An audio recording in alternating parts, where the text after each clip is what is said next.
Yanoi mashoko anokosha. Lesi saziso esiqhakathekileyo. Isuve Drumas Media tine zvirongwa zve complete eradication of coldness. Tine zvirongwa zvinosuwisa kunzwa. Ini ndakatanga wari kuti wakatanga wewe une 2 years.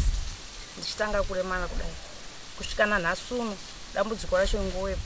Patakatomboofamba kumaprofita nekuchiwana.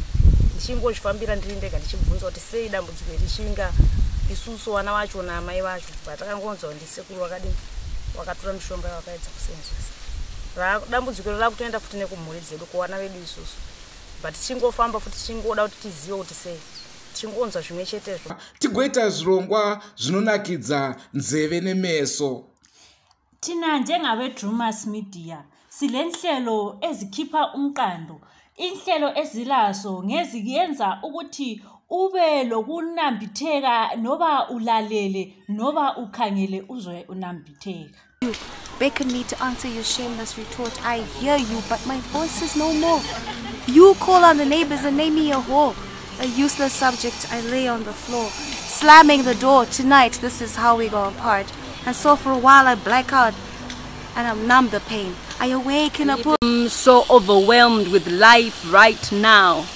I hide behind the smile, but no, I cannot show it all to you because I'm hurt, in pain, and I don't know what to do.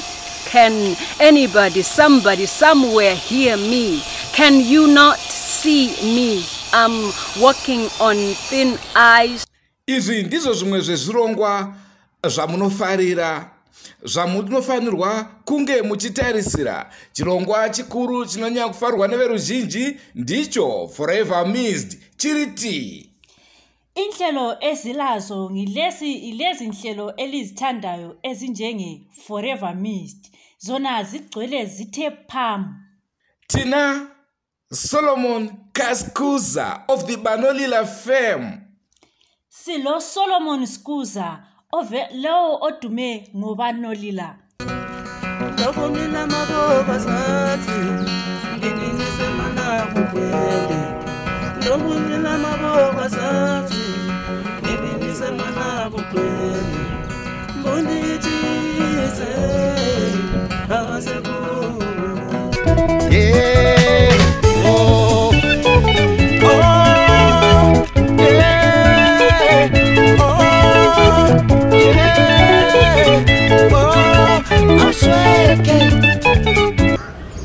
It's a fresh week, a fresh episode.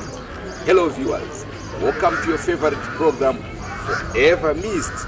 My name is Andrew Shamba, and today we are in Chitungwiza, Mushamukuru, where we are visiting the late Rombe Guru's homestead, System Tashida.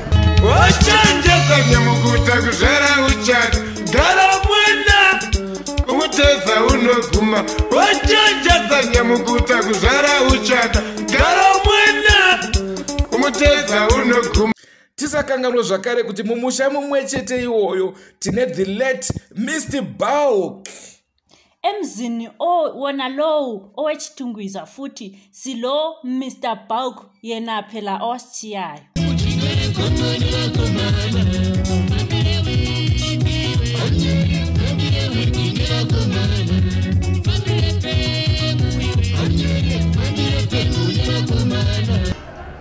Pamusoro imhuri yeZimbabwe.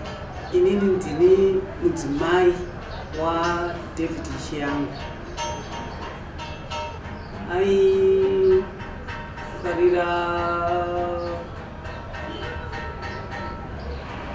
kutaura nyaya zvake.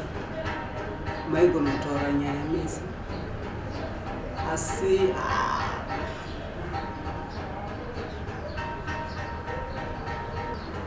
ndangotondera kungoti takabereka vana tese. Saka tingati zvinhu zvakagarwa semhuri wakawirirana kuti zvinhu zvimushakabvu ngatitorei.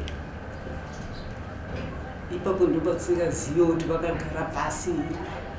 But matara taienda kwababa mudiki Philip kuofisi yavo. Tukotoitaura navo. saka ndisingazive kuti vangava yacho yese yanga iri mazviri iri amene but Bondi Philip ndiyo vanga vasara vakomana mukuru anomirira ndima. Hatigumire ipapo, tina zvirongwa zvenyu zveanother level. Tina wapenga nayo bonus Patrick Mukwamba. Asipheleli lapha. Futhi silelunye uhlelo eliluthandayo another level. Silo Patrick Mukwamba odume ngengoma ethi wapenga nayo bonus. Tsarira one zvoita otamba chipisi Bodore wawa mumaoko fodya iri pamuromo ilele Nasi masese avambo bataiwe wechirungu cheburu yatotsuka uri kuita kunaya ana masipanda parutivi ona vosekerera Babanga tinawo zvekare Freddy Manjalima Kapfupi. Njalo silo babanga phela silaye uFreddy Manjalima odume ngebizo elithi Kafupi. Teshasenzi miming kandi pachirunga tonoti ikuti unotakura bot sakatakura bot munhu anokwanisa kuona kuti munhu akatakura bot bot yacho isipo inogadzika apa nondo ati yacho kana shamba unogadzika apa wotobatidza moto ugadzika poto yako mvura yatobhoira pasina poto yacho pasina ufu wacho asi munhu achiona antoona kuti parikubika sadza wotobona sadza rako wotopakura wopakura mapureta kwese apo asipo poto rakatojiwa asipo so obuda panze ona pasipo obuda panze pachona apapo tinaye zvakare yesta yehitmaker Tsungai Marerwa Seke Mutema. Silaye futhi njalo lo odume ngoyesta yehitmaker okuthiwa nguNoel Tsungai Marerwa Seke Mutema. Baseke mukonde ivo seke mutema furamai seke mutema ivo seke mutema zienda nechkaka seke mutema furamai seke mutema furamai zienda nechkaka imishavanuka imivarinarirawe vara vavo kwaseke imichikove zvibayo kwaseke pazere umizha wazame tsvarakadenga isina mhopo muswera ndakaringa imiziwewera vachisenga mago munditarisewo namangwana musanyare. Mazvionera amhuri yeZimbabwe mabva maziva kuti nhasi tinawo Seke Mutema. Munoziva kana muchimba nezvemutupo wenyu inini hangu ndiri gentleman ndetaura chokwadi mutupo wenyu unenge wakanaka but pandirozogaya kuti ndo pana nachihera hana yangu inorova ichiroveswa neimkwasha chihera. uNkulunkulu phela uyasiphakamisa lapho esingacabangela ukuthi siyaphakama khona esifake kwelinye izinga. uAndrew wathi kwelikade wahamba wahlangana labafana becounseling boys bechaya lokhu manani sike silizwise. Nerimwe remakore ndakati ndichifamba zvangu munzvimbo yechakasara yenyanga ndakasangana nevakomana vecounseling boys ndikaona kuti apa tarenda riripo vanoda kusimudzirwa. Izvi ndozvavaishandira. Inyaya yemira, warikufamba nemira, wachizviona pamira, wakamira pamira, wanava. Inyaya yemira, warikufamba nemira, wachizviona pamira, ivo vakamira pamira, wanava. Mira iwe samwari, wapengesa wana, mira iwe samwari, wapengesa wana, mira iwe ndikudze, wakurodza wana, mira iwe ndikudze, wakurodza wana, kungava kupigwa vanoenda, ari kuenda neme, achizviona pamira, iye akamira pamira, mwana. Iye zvino vakushandisa izvi. Ngemva kwalokho sebonile ukuthi hayi abafana bangabe belesipho esikhulu kwase kwenzakala okwenzakalayo khathesi sebechaya lawa macaco. Yoita kuti utize mukumbo nokuti uchaziwe nasekunge zvakakosha kupfuura dzidzo.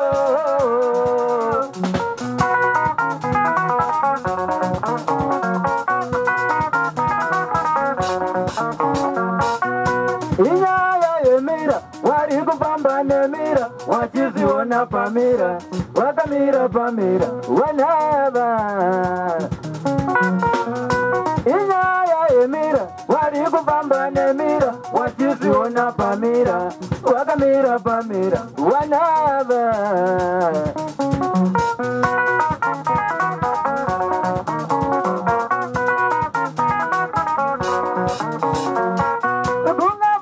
Kwanoenda ari kufamba nemira kuchikoro kwanoenda ari kufamba nemira kunava kuchechi kwanoenda ari kuenda namira kumaparo kwanoenda ari kuenda nemira achizviona pamira akamira pamira mwana.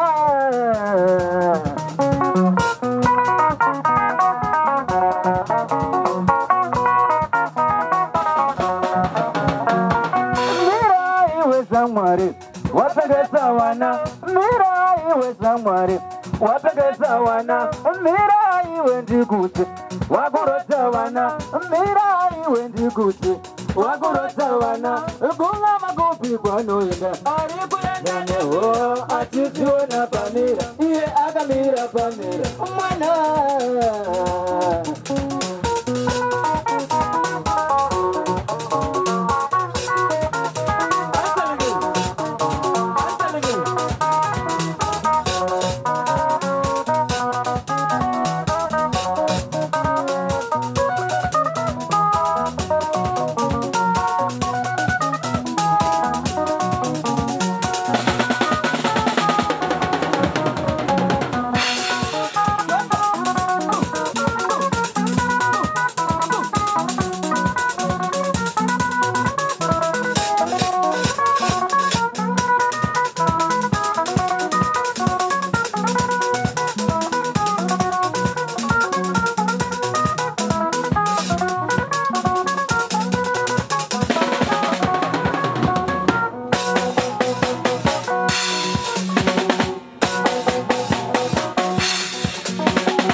Nyaya dzakasiyana-siyana ndipo pamusha padzo Don't forget to subscribe to Drumas Media kuitira kuti musanzvengwe nenyaya dzakasiyana-siyana.